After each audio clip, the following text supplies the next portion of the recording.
हम लोग आज बेसिक्स कंप्लीट करके ये चैप्टर पर आ गए हैं। अगर जो आप लोग बेसिक्स नहीं देखे हैं तो क्लास 12th का बेसिक्स हिस्ट्री ईटे मन के तथा अस्थियाँ का बेसिक्स नहीं देखे हैं तो आप लोग जाकर देख लीजिए, लिंक डिस्क्रिप्शन में दिया हुआ है। तो आते हैं हम लोग चैप्टर पर सीधा, ईटे मन के तथा अस्थियाँ। ओके, तो स्टार्ट करते हैं हम लोग। हड़प्पा सभ्यता मुहर, हड़प्पाई मुहर जो है वो बहुत ही विशिष्ट और पूरा वस्तु है, विशिष्ट पूरा वस्तु है। इस पे जो ये मुहर जो बना है सिलखड़ी नामक पत्थर से बना हुआ है। इस पे ये मुहर पे जानवरों और ऐसे लिपि का प्रयोग किया गया है जिसको हम लोग आज तक नहीं समझ पाए हैं। ओके, हम लोग देख लेते हैं कि हड़प्पा से कौन कौन से साक्ष्य मिले हैं। तो हड़प्पा से सबसे पहले साक्ष्य मिला है मुहरे मन के बाट पत्थर के फलक और पकी हुई ईंटें जो कि घरों में लगाया जाता था। ओके, और कहाँ कहाँ पे ये सब मिला है वो हम लोग देख लेते हैं। तो सबसे पहले अफ़गानिस्तान गुजरात में सबसे ज़्यादा मिला है, ये आप लोग ध्यान में रखिएगा। उसके बाद जम्मू एंड बलूचिस्तान जो कि पाकिस्तान में पड़ता है।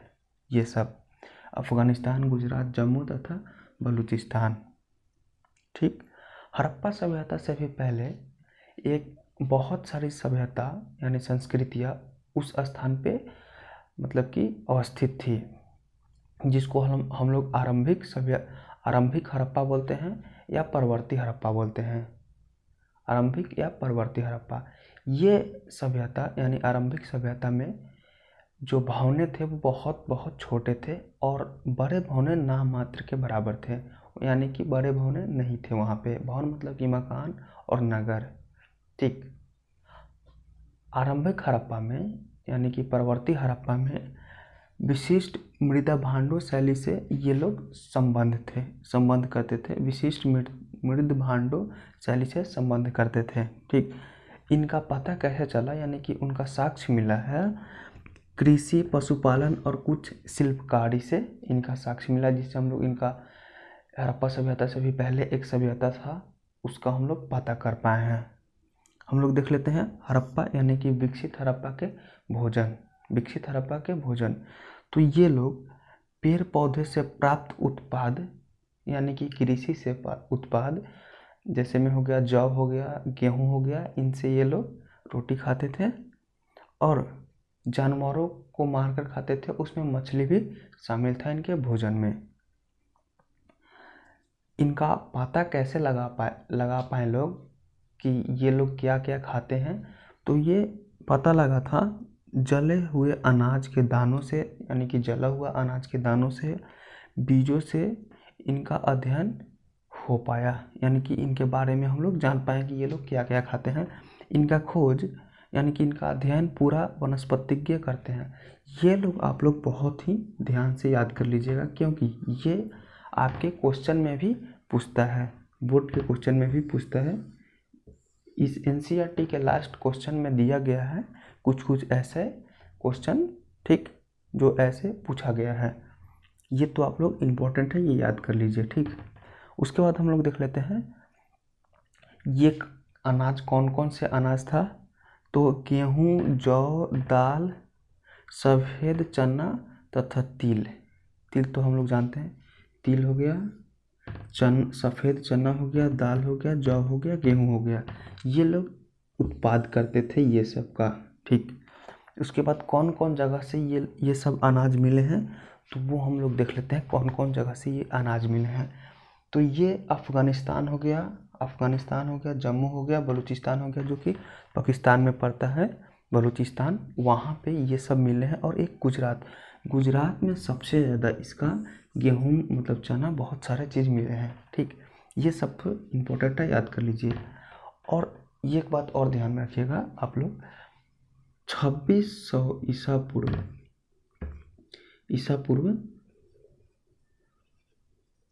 पूर्व से 1900 ईसा पूर्व तक हड़प्पा काल माना जाता है। ठीक, 2600 ईसा पूर्व से 1900 ईसा पूर्व तक को हड़प्पा काल माना जाता है। इसको हम लोग कांस्य युग भी कहते हैं। कांस्य युग इसलिए कहते हैं कि का जो बर्तने थे, इनके जो अधिकतम औजार और बर्तने थे, ये कांसे से बना हुआ था, जिससे हम लोग कांस्य युग भी कहते हैं।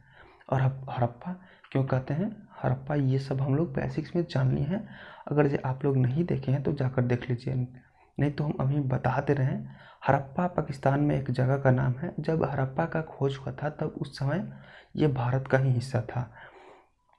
तो एक जगह का नाम है हड़प्पा, जिसके कारण इसका नाम हड़प्पा सभ्यता पड़ा। उसके बाद हम लोग ये देखते हैं कि सिंधु घाटी सभ्यता क्यों पड़ा था। तो सिंधु घाटी सभ्यता इसका नाम इसलिए पड़ा क्योंकि जब हड़प्पा सभ्यता का खोज किया जा रहा था तो सिंधु घाटी नदी के किनारे इसके नगर अधिक मिले थे, जिसके कारण हड़प्पा सभ्यता नाम पड़ा था। ठीक, लेकिन ऐसा नहीं है। सरस्वती नदी के किनारे सबसे ज़्यादा हड़प्पा सभ्यता के साक्ष्य मिले हैं, यानी नकलें हैं, जिससे हम लोग इसको सरस्वती घाटी सभ्यता भी कह सकते थे, लेकिन सिंधु घाटी सभ्यता कहा गया है। ठीक, वो सिंधु घाटी सभ्यता पहले खोजा गया था। ठीक, और बाद में सरस्वती घाटी सभ्यता खोजा गया। इसके बाद हम लोग देख लेते हैं अगले टॉपिक, पशुपालन। मोहनजोदड़ो के लोग यानी कि हड़प्पा सभ्यता के लोग पशुपालन करते थे। उनमें बेसिकली वो लोग भैंस, सुअर, बकरी, भेड़, ये सब पालते थे वे लोग। उनके हड्डियों से प्राप्त हुआ है, यानी संकेत मिलता है कि वे लोग पालते थे ये सब। और जंगली में हो गया जैसे कि हिरन हो गया, जंगली सुअर हो गया, और घड़ियाल यानी घड़ियाल हो गया। ये सब साक्ष्य यानी कि उनके हड्डी मिला है वहाँ पे।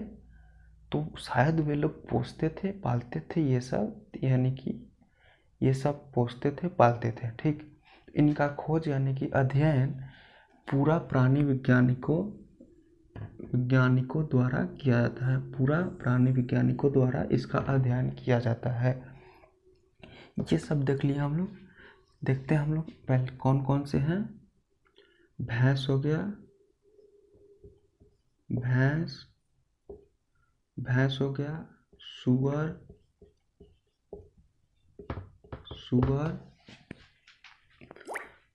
हो गया। उसके बाद भैंस, सुअर, भेड़,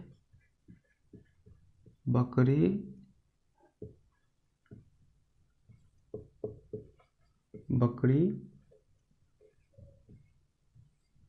ठीक, और जंगली में हम लोग क्या है, जंगली में वो लोग क्या पालते थे, तो जंगली में वो लोग पालते थे हिरन को और मगरमच्छ को, और ये हिरन, मगरमच्छ और जंगली सुअर को पालते थे वे लोग जंगली में। ठीक, और कुत्ते को भी पालते थे वे लोग। इतना तो हम लोग अगले वीडियो में बात करेंगे कृषि और प्रौद्योगिकी, व्यापार और कुछ बारे में। ठीक, ये हम लोग 2-3 टॉपिक्स कंप्लीट कर लिए हैं इसमें। इतना ही में हम लोग 2-3 टॉपिक कंप्लीट कर लिए हैं। ठीक, तो हम लोग अगले वीडियो में मिलते हैं। अगर जो आप लोग क्लास 10th का भी तैयारी करने वाले हैं तो कमेंट कर सकते हैं कि हम लोग क्लास 10th का भी तैयारी करेंगे, तो हम तैयारी करवाएंगे। उसमें हम लोग साइंस और सोशल साइंस दोनों का ही तैयारी कराएंगे। ठीक, तो आप लोग चैनल सब्सक्राइब कर लो।